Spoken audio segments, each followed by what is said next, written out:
acceden a la salida del Pozo de María.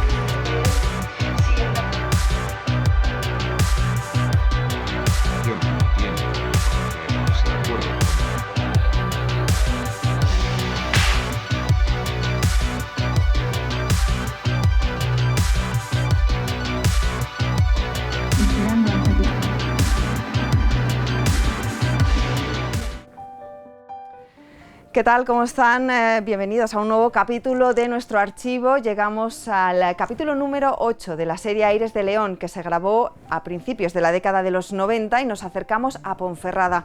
Lo hace este capítulo a través del Camino de Santiago, con peregrinos, atravesando, por ejemplo, la Cruz de Ferro, pero también desde el aire en el puerto del Manzanal, donde vemos coches de la época y también camiones cargados de carbón, del carbón que salía de las minas de la comarca del Bierzo, de la minería de interior y también de la minería a cielo abierto, que fue una manera más barata de extraer carbón, pero que causó importantes daños en el medio ambiente, en el paisaje del Bierzo. Dice el narrador de este capítulo que se hizo tanto daño al paisaje de El Bierzo que de otra manera podría haber constituido ese paisaje una fuente extraordinaria de ingresos para la comarca berciana. Este viaje por tierra y por aire nos va a llevar también al segundo municipio más grande de la comarca del Bierzo, Bembibre, por aquel entonces floreciente, con 10.000 habitantes. En estos 30 años ha perdido casi un 20%. Imágenes también como la del pantano de Bárcena, que se comió poblaciones como Bárcena y Posada. Y por supuesto la central térmica de Compostilla, en los años 90, en plena actividad minera. Hoy, hace apenas unas semanas, que ha sufrido por voladura la pérdida de sus torres. Una capital del Bierzo que ha cambiado mucho, que hoy sí que quizá ha comenzado a aprovechar esa riqueza del paisaje que se había perdido con la explotación del carbón. Hoy vemos, siguiente capítulo, acercándose a Ponferrada.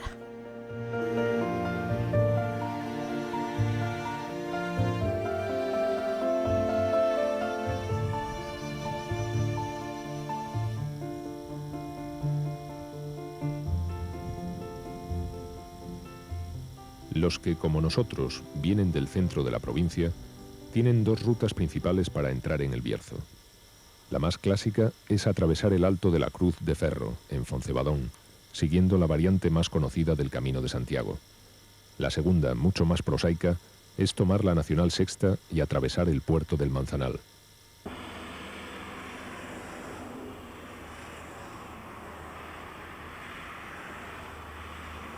Si hemos elegido esta posibilidad, habremos apostado por la rapidez, pero habremos perdido mucho encanto. Es lógico.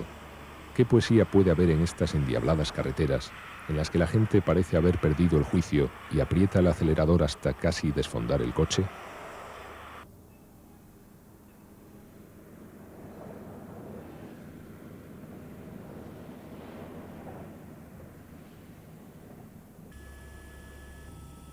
En cualquier caso, y a poco que desviemos nuestra mirada del asfalto, apenas pasado el puerto ya notamos un cambio de paisaje y vemos la profunda transformación que el hombre ha realizado en él. La extracción de mineral oculto en la tierra, como Jonás en la panza de la ballena, o a cielo abierto, es la causante principal de esta alteración. La minería en el Bierzo es una actividad compleja que constituye en buena parte el motor de la comarca. La existencia de carbón en estas zonas es conocida desde hace unos 200 años. Sin embargo, la falta de capitales decididos retrasó las primeras explotaciones a gran escala hasta la segunda década de este siglo.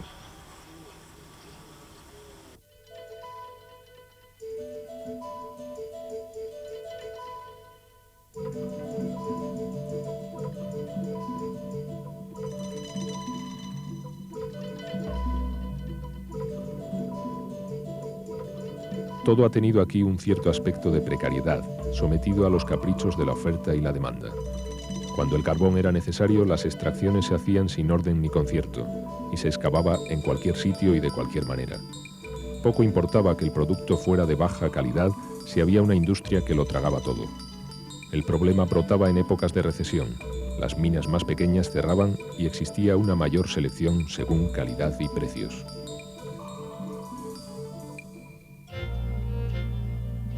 Esos vaivenes coyunturales también tuvieron trascendencia en la minería a cielo abierto.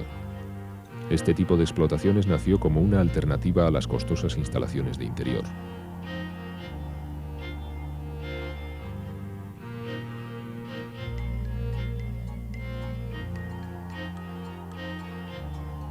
El problema era que cuando la actividad cesaba, no se restauraba en absoluto el terreno, con lo cual se producía una catastrófica pérdida de suelo, vegetación e incluso se llegaba a la paradoja de que los escombros, colocados en cualquier sitio, impedían el acceso a nuevas vetas o cualquier labor agrícola.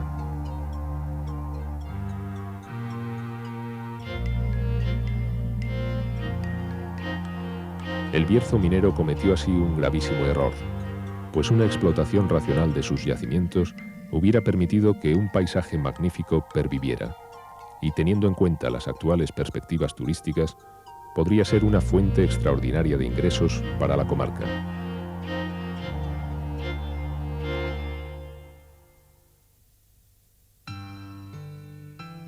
Por eso, cuando tras atravesar el puerto del Manzanal sobrevolamos Torre del Bierzo y sus inmediaciones, nuestra vista se ennegrece con tanta mina que hay por todos los sitios.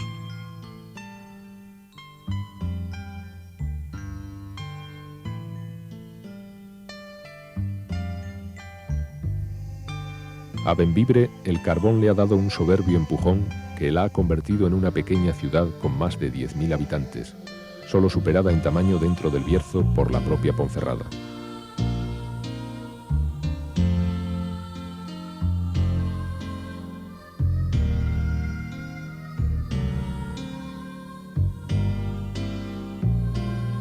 De Bembibre sabemos que fue poblamiento prerromano, y muchos piensan que fue una importante ciudad romana. De lo bien reputada que estuvo esta villa durante la Edad Media, da fe su propio nombre, Benevivere, o buen vivir. La iglesia de San Pedro es la parroquia. Tuvo su origen en el siglo XII como poco. También parece ser que fue sinagoga, pues Bembibre tuvo siempre un importante contingente de judíos. Sin embargo, de aquella época casi nada queda, pues en 1934 fue incendiada, lo que produjo importantes pérdidas patrimoniales.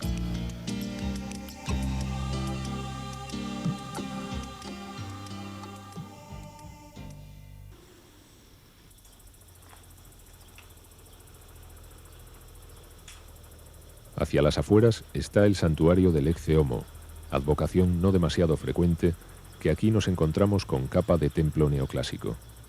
Fue edificado a mediados del siglo XIX y no carece de buena planta.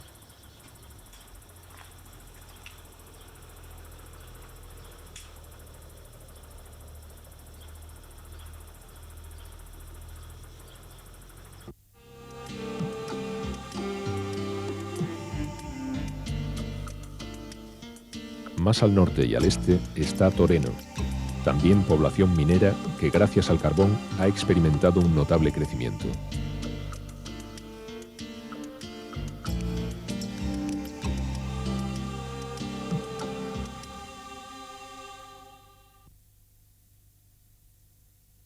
Tuvo un pasado destacable y muestra restos de épocas antiguas, como es el caso de esta picota medieval, una de las pocas que de aquellos tiempos se conservan.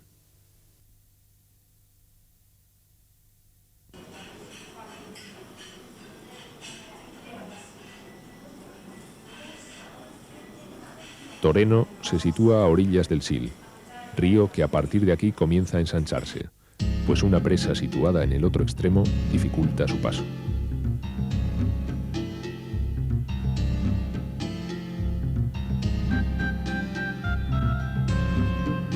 Este es el embalse de Bárcena, puesto en funcionamiento al finalizar la década de los años 50. Es un enorme vaso que se llevó por delante a dos pueblos que no eran pequeños, Bárcena y Posada.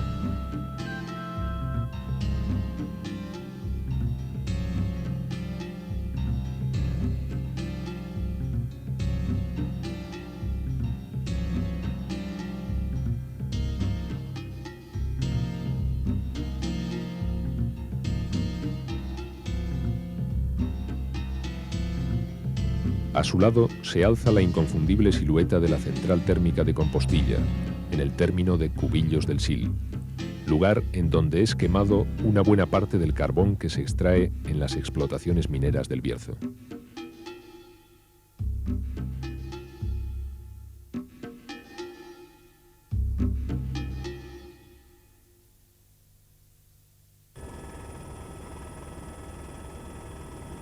Cruzamos al otro costado del pantano y más al sur descendemos para darle unas patadas al balón y estirar piernas, que estamos encogidos de tanto volar.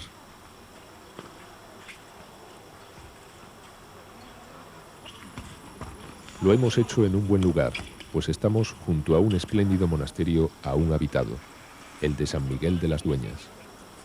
Como es preceptivo para una casa cisterciense, está dedicado a la Virgen, en este caso a Nuestra Señora de la Asunción.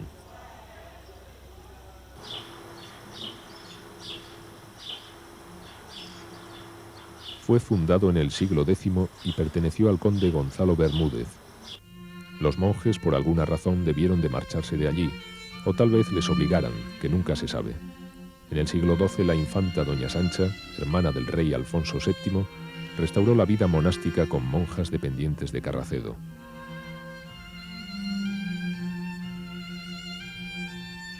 De aquella época poco queda, y todos estos edificios que vemos fueron levantados mucho más tarde, durante los siglos XVII y XVIII.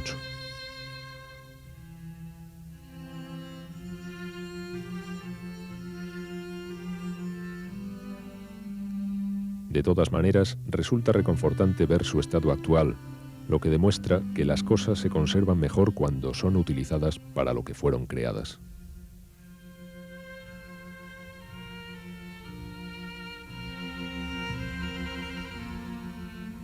Cuando comenzábamos nuestro viaje, comentamos que existía un itinerario mucho más tradicional para entrar en el Bierzo, el que sigue el Camino de Santiago.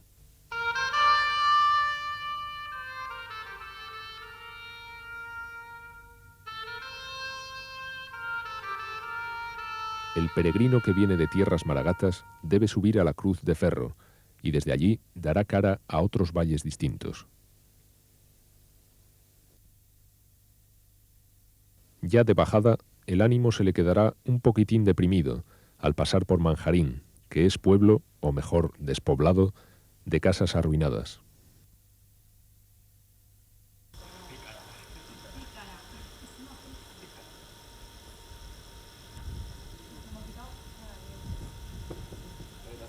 Otra cosa es el acebo, en donde sí que hay vida, y como siempre se manifiesta en pequeños detalles.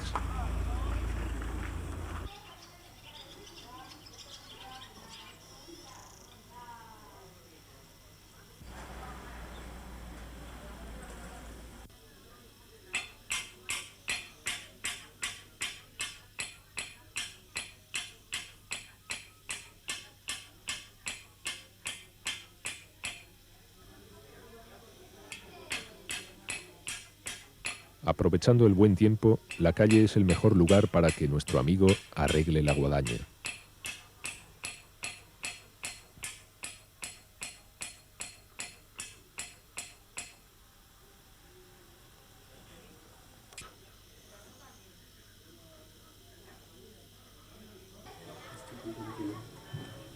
La estampa del ciclista o del caminante en ruta hacia Santiago ha pasado a ser un elemento más del paisaje local.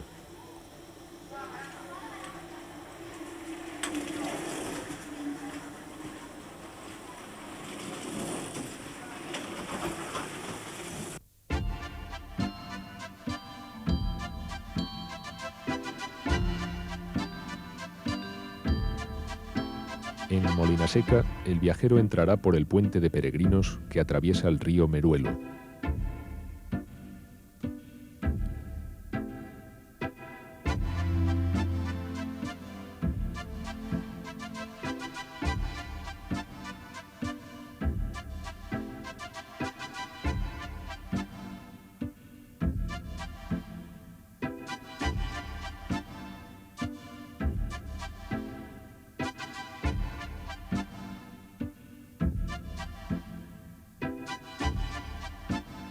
Luego transitará por la calle Real y desde allí podrá perderse en estos rincones llenos de historia, en los que casas nobles y blasones evocan un pasado rancio.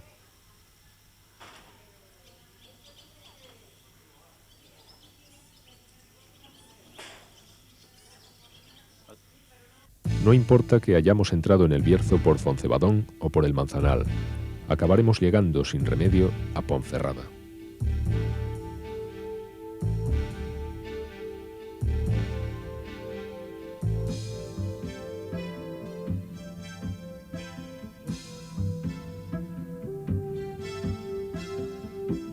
Con independencia del peso que tuviera en el pasado, pues hubo tiempos en que otras poblaciones la aventajaron, Ponferrada es actualmente la indiscutible capital del Bierzo.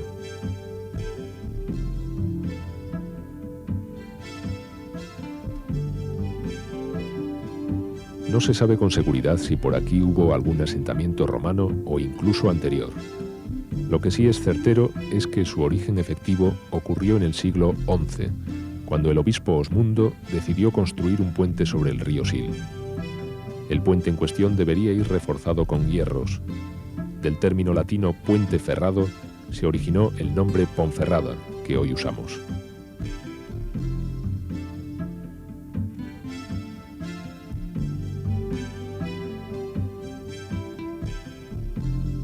El intenso paso de peregrinos hacia Santiago, que por cierto fue una de las causas de la creación del puente, hizo que en torno a él empezara a formarse un núcleo habitado que se beneficiaba de este trasiego de viajeros. La ciudad grande y moderna que hoy vemos desde el aire surgió de aquel hecho casi anecdótico.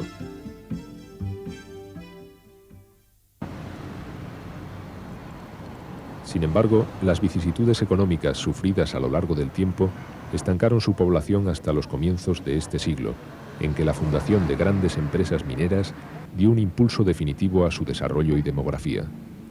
De unos 3.000 habitantes a comienzos de siglo, se ha pasado a más de 50.000 en la actualidad.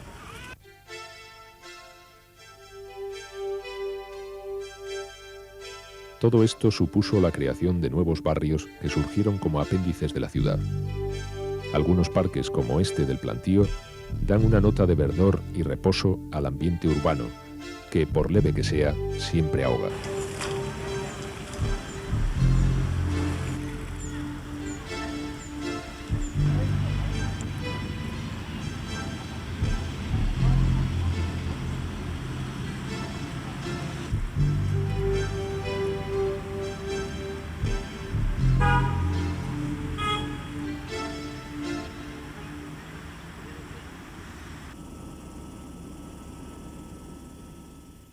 Pero, como es sin duda normal, la Ponferrada más entrañable se encuentra en su casco antiguo, en sus viejos monumentos. Y hablar de monumentos en Ponferrada es hablar, en primer lugar, de su castillo. Ahora lo que quedan son unas ruinas más o menos dignas, pero el castillo de Ponferrada fue un soberbio bastión que desde el lejano siglo XIII en que fuera edificado no ha dejado de vigilar la villa.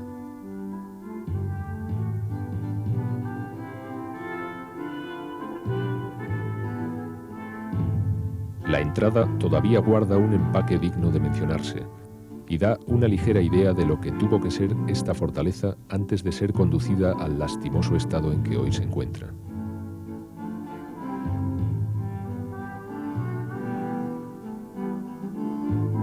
Sus autores fueron los caballeros del Temple o templarios, una orden religiosa de monjes guerreros que tenían aquí la misión de proteger a los peregrinos que iban a rezar ante el apóstol.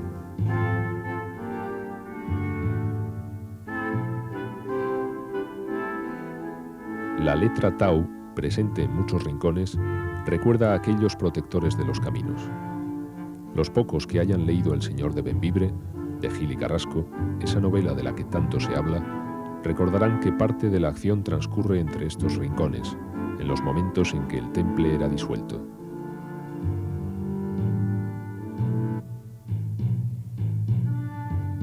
Tras la desaparición de la orden, el castillo siguió en pie en un estado más que aceptable, y así perduró hasta mediados del siglo pasado, en que las gentes no encontraron mejor cantera para levantar sus casas que las piedras de la fortaleza. El propio ayuntamiento de Ponferrada estuvo involucrado en alguna de estas rapiñas que duraron impunemente hasta bien entrado nuestro siglo.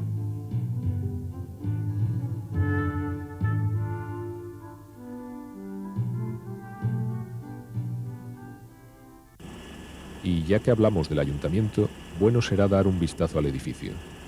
Fue edificado a finales del siglo XVII y comienzos del XVIII, y recuerda al de Astorga y al antiguo de León.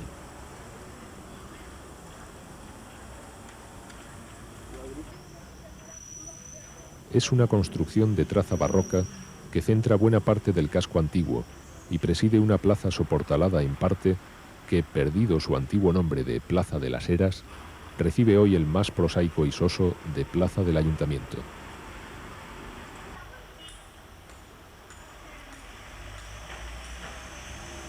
A pesar del deterioro introducido por las nuevas edificaciones, todavía es posible ver casas con encanto, rincones por los que es agradable caminar con calma.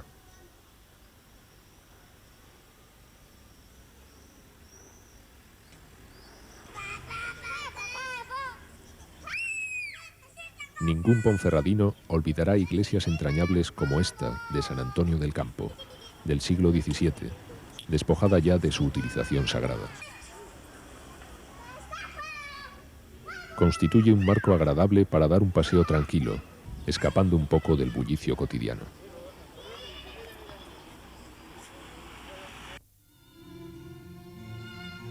Y si de escapar se trata, un pequeño vistazo a las casas nobles del pasado bien nos puede ayudar a evadirnos del presente.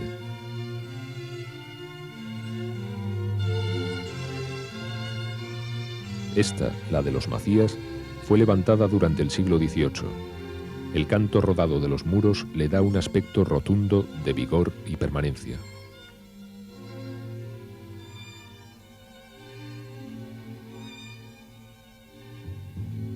Los condes de Toreno tenían aquí un palacio. Fue edificado en el siglo XVI y también tuvo utilidad menos noble, pues sirvió de cárcel. A esta última casona le llaman de los escudos, por los dos que escoltan su balcón central. Tras ella asoma todo un símbolo berciano, la Basílica de la Encina, que alberga la imagen de la Virgen de la Encina, patrona de todo el Bierzo. Es esta torre, construida en el siglo XVII, un mirador de Ponferrada y un símbolo tan fuerte y persistente de esta ciudad y de toda su comarca, que parece obligado concluir con su vista nuestro viaje de hoy.